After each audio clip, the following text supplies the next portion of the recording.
मानव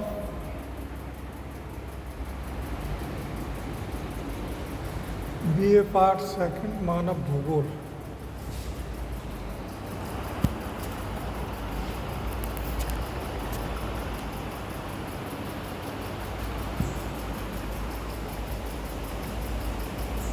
BA part second आज हम अध्ययन करेंगे मानव भूगोल के उद्देश्य। मानव भूगोल के उद्देश्य। मानव भूगोल के उद्देश्य।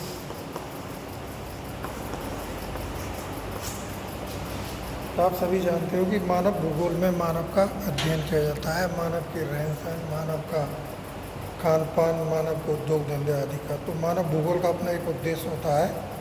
मानवीय संसार के रूप में पृथ्वी का संगठित ज्ञान ही मानव भूगोल है, जिसका मुख्य उद्देश्य विश्व के जैविक व अजैविक तत्वों का मानव के वितरण के संबंध में वितरण प्रस्तुत करना होता है।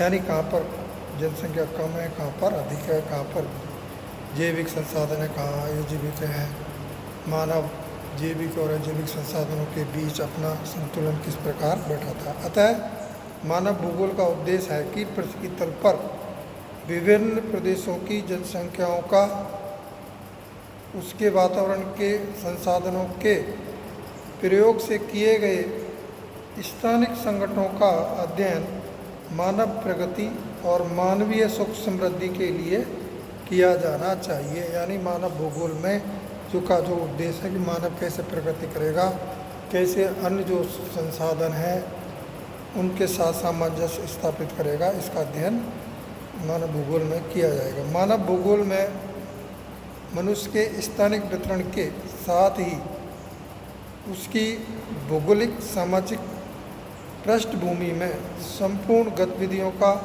अध्ययन किया जाता है। यानी मानव वातावरण में रहता है तो भौगोलिक सामाजिक संबंध, एक दूसरे से संबंध होते हैं, उन्हें सामाजिक संबंध कहते हैं। भौगोलिक सामाजिक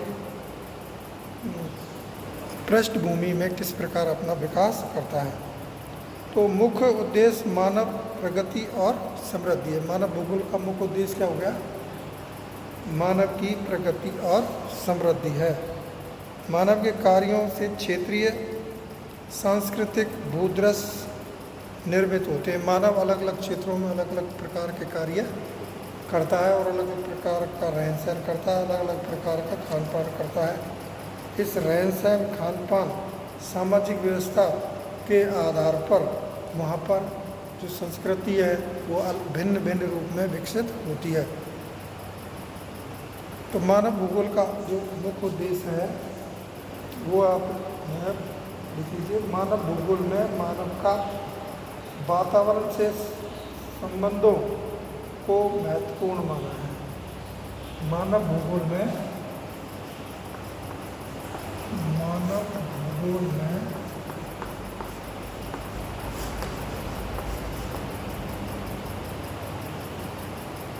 मानव का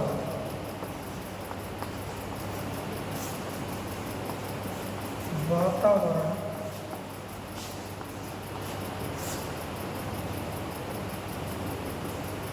से संबंधों को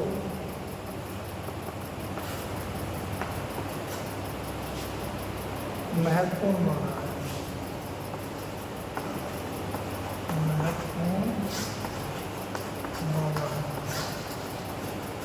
ये दो संबंध होते हैं। नंबर एक प्राकृतिक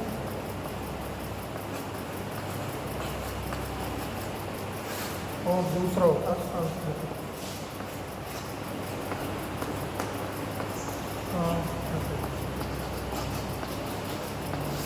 तो मानव जब वातावरण में रहता है तो दो प्रकार संबंध स्थापित करता है, प्राकृतिक और सांस्कृतिक। तो प्राकृतिक व सांस्कृतिक वातावरण की शक्तियाँ, प्रतिक्रियाओं तथा तत्वों के प्रभावों और उसमें मानव द्वारा किए गए परिवर्तनों का अध्ययन मानव भूगोल का मुख्य उद्देश्य है। यानी जो मानव है वो प्रकृति में रहता है, प्रकृति में रहने के साथ साथ विभिन्न प्रकार के कार्य करता है, और विभिन्न प्रकार कार्य करने से संस्कृति का जन्म होता है, और वो संस्कृति में क्या क्या भिन्नता है उनका अध्ययन मानव भूगोल में किया जाएगा। ब्रुन्स ने मानव भूगोल का उद्देश्य स्पष्ट किया है। ब्रुन्स ने किया है, ब्रुन्स ने मानव भूगोल का उद्देश्य स्पष्ट किया है,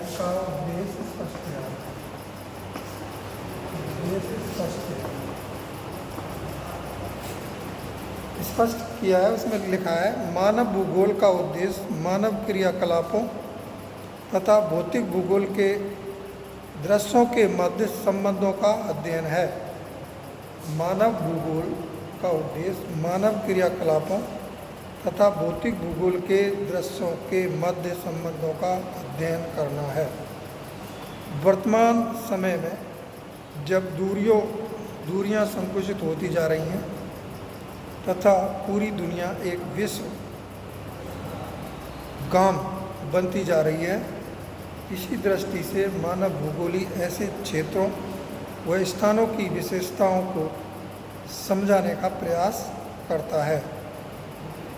पृथ्वी पर विभिन्न स्थानों की प्रकृति स्वतंत्र न होकर सुदूरवर्ती स्थानों द्वारा भी प्रभावित एवं नियंत्रित होती है।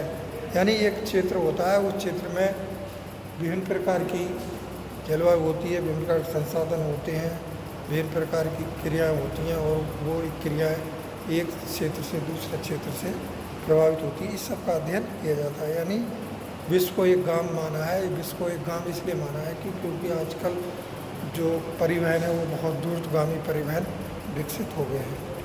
इस दृष्टि से मानव भूगोल का उद्देश्य संपूर्ण पृथ्वी का विवरण स्थानिक भिन्नताओं तथा उसके पारस्परिक संबंधों के आधार पर मानव संसार के रूप में प्रस्तुत करना है। तो मानव भूगोल का उद्देश्य होगा संपूर्ण पृथ्वी का विवरण, स्थानिक भिन्नताएं, पृथ्वी कितनी बड़ी है, उसमें कौन कौन सी भिन्नताएं, उसके भिन्नताओं के साथ साथ एक क्षेत्र से दूसरे क्षेत्र में क्या संबंध है, इन सब बातों का अध्ययन मानव भूगोल के अंतर्गत किया जाएगा। मानव और वातावरण का विश्लेषण करने के साथ ही इसके मध्य पाए जाने वाले क्रियाशील संबंधों का प्रादेशिक अध्ययन मानव भूगोल में किया जाता है। मानव और वातावरण, यानी मानव कहाँ रहता है, वातावरण रहता है, वातावरण से विभिन्न प्रकार की अपनी आवश्यकताओं की पूर्ति करता है, और उन आवश्यकताओं की पूर्ति के साथ साथ वह क्रियाशील रहता है, और अपने क्षेत्र में जैसा वातावरण है उसी प्रकार के फसलें उगाता है, उसी प्रकार के कार्य करता है और अपना विकास करता है। तो क्रियाशील संबंधों का प्रादेशिक अध्ययन मानव भूगोल में किया जाए। मानव भूगोल में प्रत्येक मानव का पृथक अध्ययन न करके मानव वर्गों तथा प्रत्येक वातावरण के मध्य संबंधों का अध्ययन करते हैं। यानी एक मानव है और एक मानव का हम स्पेशल अध्ययन नहीं करते। एक मानव समूह होता है, एक बहुत बड़ा समूह होता है, मानव जाति होती है, और उस मानव जाति के आधार पर, उस मानव जाति के आधार पर पूरे प्रदेश का हम अध्ययन करते हैं, और अध्ययन करने के साथ साथ कौन कौन सी भिन्नताएं हैं उसका अध्ययन किया जाता है। प्रत्येक प्रदेश में मानव वर्गों के प्रादेशिक वातावरण से पारिस्थितिक संबंध होते हैं, मानव वर्ग होता है। मानव वर्ग अपने जीवन यापन के लिए वातावरण से विभिन्न प्रकार की संतुलन स्थापित करता है। जैसा वातावरण होगा, कहीं पर कृषि की जाती है, कहीं पर खनन किया जाता है, कहीं पर उद्योग लगाए जाते हैं। तो इन सब बातों का अध्ययन मानव भूगोल के अंतर्गत प्रादेशिक आधार पर किया जाएगा। मानव भूगोल में स्थानिक वितरण को एक महत्वपूर्ण अंग माना है। मानव भूगोल में स्थानिक वितरण को एक महत्वपूर्ण अंग माना है। स्थानीय वितरण के 3 पक्ष महत्वपूर्ण हैं। घनत्व वितरण 3 पक्ष है, 3 पक्ष महत्वपूर्ण है। नंबर 1 लीजिए घनत्व,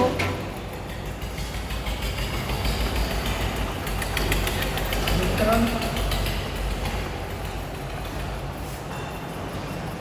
प्रतिरूप। किसी क्षेत्र में जाते हैं तो सबसे पहले वहाँ का घनत्व देखा जाता है, कितनी जनसंख्या है, जनसंख्या घनत्व क्या है और वो वितरण कैसा है, सघन है या ज़्यादा है या कम है, या प्रतिरूप कैसे प्रतिरूप वहाँ पर उभरते हैं। तो अध्ययन क्षेत्र के अंतर्गत किसी तत्व की उपस्थिति की कुल बारंबारता जो क्षेत्र के विस्तार की अनुपातिक होती है उसे घनत्व कहते हैं। इसी प्रकार वितरण किसी लक्षण के प्रसार की सीमा है जो अध्ययन क्षेत्र के आकार से अनुपातिक होती है। प्रतिरूप किसी तत्व का ज्यामितीय विन्यास होता है जिसे अध्ययन क्षेत्र के आकार को ध्यान दिए बिना प्रदर्शित किया जाता है। तो ये 3 चीज़ें थी। प्रत्येक स्थान का कोई नाम होता है, जैसे राजस्थान, उत्तराखंड आदि। विभिन्न प्राकृतिक प्रतिरूपों को भी स्थान स्वीकार करता है, जैसे लाल सागर, छोटा नागपुर का तो पठार। तो इस प्रकार आप देखते हो कि किसी क्षेत्र का नाम होगा, उस क्षेत्र में जनसंख्या होगी, उस जनसंख्या के अपने कार्य होंगे और उन कार्यों के आधार पर एक अलग ही भूदृश्य उत्पन्न होगा। वो सांस्कृतिक भूदृश्य हो सकता है और सांस्कृतिक भूदृश्य और प्राकृतिक भूदृश्य कैसा भी हो सकता है। क्षेत्र में जब स्वरूप और विशिष्ट लक्षणों की समरूपता होती है उसे प्रदेश कहते हैं। जैसे गंगा का मैदान, यानी एक क्षेत्र होता है, उस क्षेत्र में जब अपन जाते हैं, अध्ययन करते हैं तो एक अध्ययन करते हैं तो एक बहुत बड़े क्षेत्र में एक समरूपता पाई जाएगी। एक जैसे कार्य होंगे, कृषि होगी या उद्योग होंगे, तो उसको एक प्रदेश का नाम दे दिया जाता है और उसको जैसे कि गंगा का मैदान। इसी प्रकार पृथ्वी के किसी विशेष स्थान के संयोजित अध्ययन के लिए प्रादेशिक अवधारणा की आवश्यकता होती है। इसी प्रकार पृथ्वी के किसी विशिष्ट स्थान के संयोजित अध्ययन के लिए प्रादेशिक अवधारणा की आवश्यकता होती है। प्रदेश में परस्पर विभिन्न तत्वों, उच्चावच, जलवायु, वनस्पति, खनिज, फसल, जनसंख्या आदि के क्रियाकलापों में पाई जाने वाली आंतरिक संबंधता को मानव भूगोल सुस्पष्ट रूप से प्रस्तुत करता है। यानी मानव भूगोल में सभी चीज़ों का अध्ययन होगा, जैसे कि आप जानते हैं कि वहाँ के उच्चावच कैसे हैं, जलवायु कैसी है, और उच्चावच जलवायु के आधार पर वनस्पति बनती है। वनस्पति का अध्ययन करने के साथ साथ कौन से खनिज होते हैं, कौन सी फसलें उत्पादित होती हैं, जनसंख्या कम है या ज़्यादा है, कम और ज़्यादा होने के क्या कारण हैं, इन सब बातों का अध्ययन मानव भूगोल में किया जाएगा।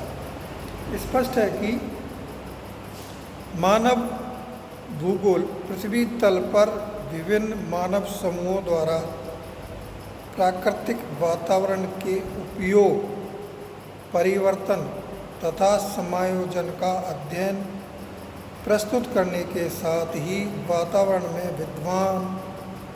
विद्वान संसाधनों का मानव प्रगति के लिए महत्व भी स्पष्ट करता है। यानी मानव भूगोल का उद्देश्य जो है वह स्पष्ट है कि वहाँ का जो प्राकृतिक वातावरण है और उस प्राकृतिक वातावरण में मानव ने किस प्रकार अपना समायोजन स्थापित किया है। समायोजन स्थापित करने के साथ साथ मानव अपनी खुद की प्रगति करता है। यह मानव भूगोल का उद्देश्य है। मानव भूगोल केवल प्राकृतिक वातावरण का अध्ययन मात्र न होकर उससे सांस्कृतिक वातावरण का सर्जन तथा उसमें मानव के पारिस्थितिकीय समायोजन की रूपरेखा प्रस्तुत करता है। मानव जहाँ पर रहता है तो वातावरण के साथ अपना सामंजस्य स्थापित करता है। सामंजस्य स्थापित करने के साथ साथ उस क्षेत्र में जो भौतिक जो वातावरण है उससे अपना समायोजन करता है, और समायोजन करने के साथ साथ वहाँ का रहन सहन, वहाँ का खान पान, वहाँ की रीति रिवाज, वहाँ की बोली भाषा आदि का उदय होता है। तो एक संस्कृति का उदय होता है।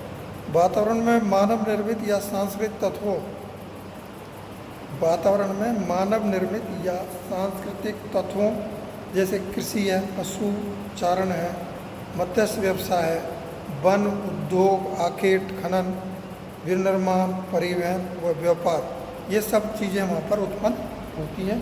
तथा मानव निवास की बस्तियों, नगरीय जनसंख्या, सघनता, सामाजिक संगठन, विज्ञान तथा प्रौद्योगिकी के आधार पर पारिस्थितिकी समायोजन को मानते। पारिस्थितिकी समायोजन एक तरह से मानव करता है। तो ये था आपका मानव भूगोल का उद्देश्य। मानव भूगोल का उद्देश्य आप समझ गए होंगे कि मानव मुख्य रूप से किसी प्रदेश में रहता है, किसी प्रदेश का भौतिक वातावरण होता है, और भौतिक वातावरण होने के साथ साथ मानव